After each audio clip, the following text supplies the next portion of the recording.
అందరికీ వందనాలు. వాక్యంలోకి వెళ్ళే ముందు ప్రార్థించు. స్తుతి స్తోత్రాలు నీకు వందనాలు, నీకు స్తోత్రాలు నాయన. గడిచిన కాలం అంతా కాచి కాపాడు సజీవ రెక్కలలో ఉంచినది నీకు స్తోత్రాలు నాయన. వింట ద్వారా విశ్వాసం కలుగుటకు సహాయం చేయను ప్రభా. మా ప్రార్థన ఆలకించమని అడుగుచున్నాము నాయన ప్రభా. వినిచిన వారికి చూచుచున్న వారికి మారు మనసు దయచే ప్రభా. ఇక్కడ నిలబడేది నేను కానీ మాట్లాడేది నీవు నాయన ప్రభా.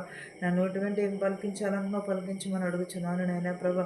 విని ప్రతి ఒక్కరూ మారు మనసు పొందుటకు సహాయం చేయమని, నా ప్రార్థనను అంగీకరించమని స్నామంలో అడుగుచున్నాను తండ్రి. ఆమేన్.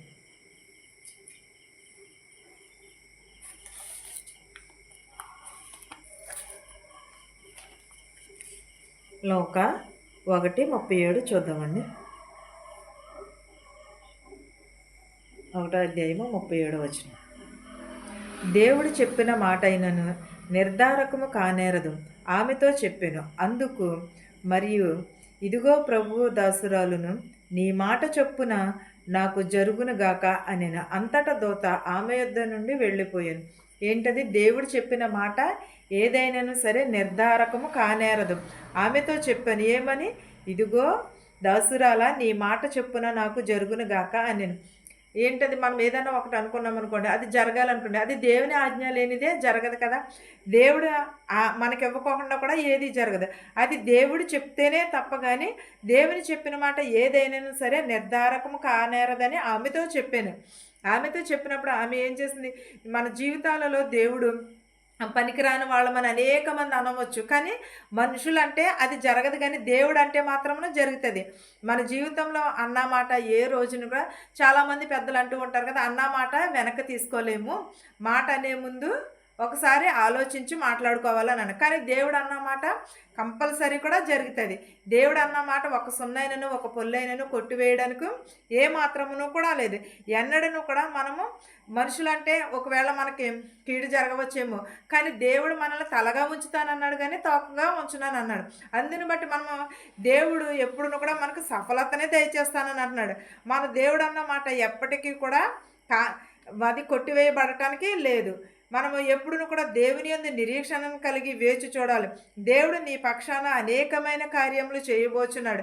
అంతేగాని మనం దేవుడు మనుషులు అన్నారని పట్టించుకుని దానికోసము మనము కృంగిపోకూడదు, దానికోసం మనము వేదన పడకూడదు. దేవుడు మనకి అనేకమైన సంగతులను మనకి తెలియజేస్తున్నాడు. ఆయన మాట ఇచ్చినవాడు తప్పేవాడైతే కాదు, మాట నెరవేర్చుతాడు మనల కోసం. దేవుడు మనల్ని ఎప్పుడును కూడా తలగానే ఉంచుతానన్నాడు తప్ప కానీ తోకగా ఉంచును. నీ జీవితంలో దేవుడు పలికిన మాట ఎన్నడను కూడా విఫలము కాదు. వేచి చూడు, దేవుడు నీ పక్షాన కార్యము జరిగించుచున్నాడు. దేవుడు మన పక్షాన కార్యం కంపల్సరీ కూడా జరిగిస్తూ ఉంటాడు, కానీ మనం నిరీక్షణ కలిగి ఉండాలి, వేచి చూడాలి. మార్కు సువార్త 11:22-24 వరకు చూద్దామని.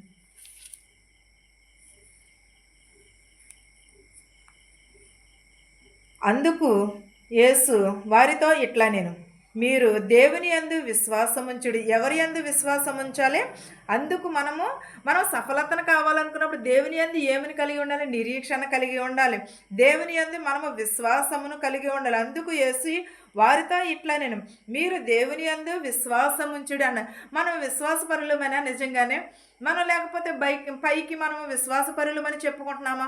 కానీ దేవుడు నిర్ణయిస్తాడు మనం విశ్వాసపరులమా కాదా అని. మనం చెప్పుకోవడం కాదు, దేవుడి నిర్ణయాన్ని బట్టే మనకి తీర్పు ఉంటుంది. దేవుని యందు మనము ఏమి కలిగి ఉండాలి? విశ్వాసమును కలిగి ఉండాలి. ఎవడైనాను ఈ కొండను చూచి నీవు ఎత్తబడి సముద్రంలో వేయబడమని చెప్పి తన మనసులో పదే సందేహింపక తాను చెప్పినది జరుగునని నమ్మిన ఎడల వాడు చెప్పినది జరుగునని మీతో నిశ్చయముగా చెప్పుచున్నాను. మనం కొండను ఎత్తగలదుమా? కానీ దేవుని ఆజ్ఞ అయితే దేవుడు చెప్పినప్పుడు మనం వెంటనే చేస్తుంది, మనము కొండను ఎత్తి పడవేయగలము. కానీ దేవుడు ఆజ్ఞ లేకుండా మనం అది ఎన్నడూను కూడా మనము చేయలేము. అందుని బట్టి మనం ఏం కలిగి ఉండాలి? విశ్వాసమును కలిగి ఉండాలి. తన మనసులో మనము ఒక పని చేయాలనుకుంటున్నాం అనుకోండి, అయ్య బాబోయ్! నేను ఈ పని చేయలేను. ఈ పని నేను చేయగలుగుతానా? నా వల్ల కాదు అని అనుకుని మనం వెనకంజ చేస్తే ఆ పని చేయలేము మనం. అలా కాదు, నేను దేవుడిని తలుచుకుంటాను. దేవుడు నా పక్షాన ఉన్నాడు అని మనం చేయలేని పనైనా సరే సాధించగలదుము. అప్పుడు సాధించిన తర్వాత ఏమంటారు? వీడు పట్టుదలతో పనిని సాధించాడురా! అలా చెయ్యాలి అని అంటారు. కానీ దేవుడు కూడా మనల్ని మనుషులే ఇంతలాగా అన్నప్పుడు దేవుడు కూడా మనల్ని అలాగే అంటాడు కదా! మనము కొండని ఎత్తి సముద్రంలో పడవేయమన్నప్పుడు తన మనసులో సందేహింపక తాను అలాగే చేశాను, అలాగే జరిగినని నమ్మిన ఎడల వాడు చెప్పినదే జరిగినని మీతో నిశ్చయముగా చెప్పుచున్నాను. ఎప్పుడైతే నేను కొండను తీసి సముద్రంలో పడవేయగలనని అనుకుంటానో అప్పుడైతే అది కంపల్సరీ కూడా జరుగుతుంది. మనకి ఎంత శోధన రాని, ఎంత వేదన రాని, నేను ఇందులో నుంచి నేను తట్టుకోగలుగుతాను, ఇది నేను ఎదుర్కోగలుగుతాను, లేకపోతే దీని నుంచి నేను బయటపడగలుగుతాను అని అనుకుని నా వలన నేను నమ్మకం కలిగినప్పుడే నేను ఆ శోధన నుంచి తప్పించుకోగలుగుతాను. అంతేగాని నేను అయ్య బాబాయ్ నేను కృంగిపోతే అది ఏమవుతుంది? అప్పుడు నేను దాన్ని సాధించలేను, నేను ఆ విజయాన్ని కూడా పొందుకోలేను. ఇప్పుడు జమీమా ఉన్నదండి. జమీమా ఆమె క్రికెట్ ఆవిడకి మనం ఎప్పుడన్నా తెలుసా ఆవిడకి? మనకు తెలుసా? తెలియదు కదా. ఆ జమీమా ఏం చేస్తుంది? తన నిరీక్షణతో ప్రార్థన కలిగి పట్టుదల కలిగి ఆమె ప్రార్థన చేసుకున్నది కాబట్టి వెంటనే ఆమె విజయము పొందిన వెంటనే ఏమన్నది? దేవునికి స్తోత్రము మహిమ కలుగునుగాక అని వెలుగెత్తి అంత వేల మందిలో చెప్పింది. కానీ మనమైతే ఏం చేస్తున్నాము? దేవుని సన్నిధిలో కూర్చుని మనం ఒక 5 నిమిషాలు కూర్చోవడానికే బాధపడిపోతున్నాం. కానీ అంత వేల మంది ఆమె చెప్పిందంటే ఈ రోజుని ఎంతో ఘనత దేవునికే మహిమ కలుగునుగాక. అంత విజయం సాధించి కూడా ఏమన్నది? నా వల్ల అయితే కాదు, ఇది దేవుడిచ్చిన విజయం ఇదని చెప్పింది. దేవుడిచ్చిన కృప ఇదని, ఫస్ట్ నా దేవుడు, తర్వాత నా తల్లిదండ్రులు, తర్వాత నా కోచ్ అని చెప్పింది. అదే మనమైతే ఏం చేస్తాము? అయ్యి బాబా నేనే పట్టుదలగా నేనే సాధించేసాను, నేను కష్టపడ్డాను అని అంటాం. దేవునికి మనము ఏ మాత్రమును కూడా కృతజ్ఞతలు కలిగి ఉండము. కానీ జమీమా అయితే ఏం చేస్తుంది? దేవునికే మహిమ కలుగునుగాక అని అన్నది. ఈ రోజున ఆమె ఎంతో ఉన్నత స్థితిలో ఉన్నది, ఎంతో మన దేవుని కూడా హెచ్చింపబడింది. ఆ ఒక్క మాట వలనే మన యేసుక్రీస్తు కూడా హెచ్చింపబడ్డాడు, ఆమె కూడా హెచ్చింపబడింది, ఆమె కుటుంబం కూడా హెచ్చింపబడినది ఆ ఒక్క మాట వలనే. దేవుడు ఏమన్నాడు? తలగా ఉంచుతాను కానీ మిమ్మల్ని తోకగా ఉంచున్నాను అన్నాడు. ఇది ఆమె జీవితంలో నిజంగా జరిగినదే కదా. మనందరం కూడా చూస్తున్నది ఇది. అలాగే మనం కూడా దేవుని ఎడల దేవునికి మీద ఆధారపడి ఉంటే ప్రతీది కూడా మనకి సాధ్యమవుతుంది.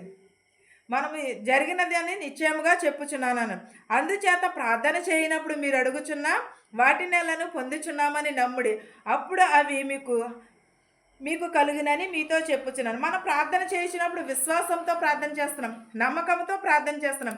అవన్నీ కూడా మనకి జరుగుచున్నామని నమ్మాలి. ఒకవేళ విశ్వాసం లేకుండా ప్రార్థన చేస్తే దేవుని రాజ్యంలో చేరదు కూడా మన ప్రార్థన ఈ లోకపు వైపే ఉంటుంది. కానీ మనం ఏం చేయాలి? విశ్వాసంతో ప్రార్థన చేయాలి. మనము అనేకమైన వ్యాధులు రావచ్చు, అనేకమైన మాటల ద్వారా, దేవుని మాట ద్వారానే మనము స్వస్థత పొందుతున్నాము. మరి అతని హృదయంలో సందేహింపక నిజమైన యేసుక్రీస్తు నామంలో అనారోగ్యంలో నుండి, వ్యాధుల నుండి యేసు నామంలో మనము అడిగినప్పుడు అవన్నీ కూడా తొలగిపోతున్నాయి. అన్నీ కూడా ప్రార్థన చేస్తే అవన్నీ కూడా లయమైపోతున్నాయి, అవన్నీ కూడా పారిపోతున్నాయి.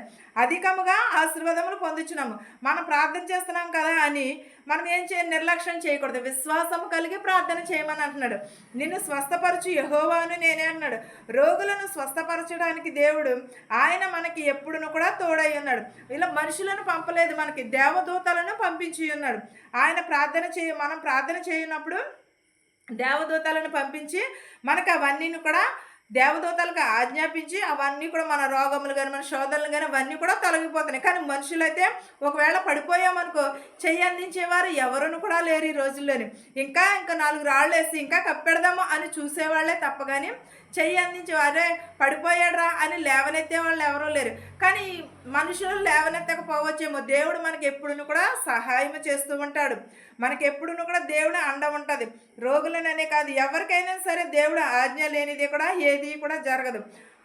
ప్రార్థన అంటే ఒక చిన్న మాటే కావచ్చు, కానీ ఆ ప్రార్థనకి ఎంతో శక్తి ఉన్నది, ఎంతో బలం ఉన్నది. మనము అడిగినవన్నీ కూడా పొందుచున్నామని నమ్మిన ఎడలే మనకి విశ్వాసమును కలుగుతుంది. మనము ఏమైతే పొందుచున్నాము అనుకుంటున్నామో అవన్నీ, ఏమైతే అడుగుచున్నామో అవన్నీ కూడా పొందుచున్నామనే నమ్మాలి. అంతేగాని నమ్మకం లేకోకుండా మనం ఎంత ప్రార్థన చేసినా కూడా అది వ్యర్థమే. నమ్ముట నీ ఎడలైతే నమ్మువానికి సమస్తమును సాధ్యమే అని అన్నాడు. మనం నమ్మిన ఎడల మనకి ప్రతీది కూడా సాధ్యమవుతుంది. నమ్మిన వారికే విశ్వాసమును కలుగుతుంది. నమ్మకం లేకుండా యోబు నమ్మాడు కాబట్టే కదా అంత నిరీక్షణ కలిగి ఉన్నాడు.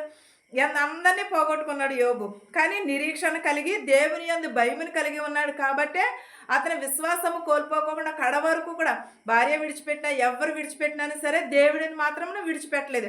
అన్నీ ఇచ్చిన దేవుడు అన్నీ తీసుకుపోయాడని అడిగాడే తప్ప కానీ మన దేవుడిని అసలు చిన్న మాట కూడా అనలేదు. మనం కూడా అలాంటి నిరీక్షణను కలిగి ఉండాలి. దేవుని యందు విశ్వాసమును కలిగి ఉండాలి.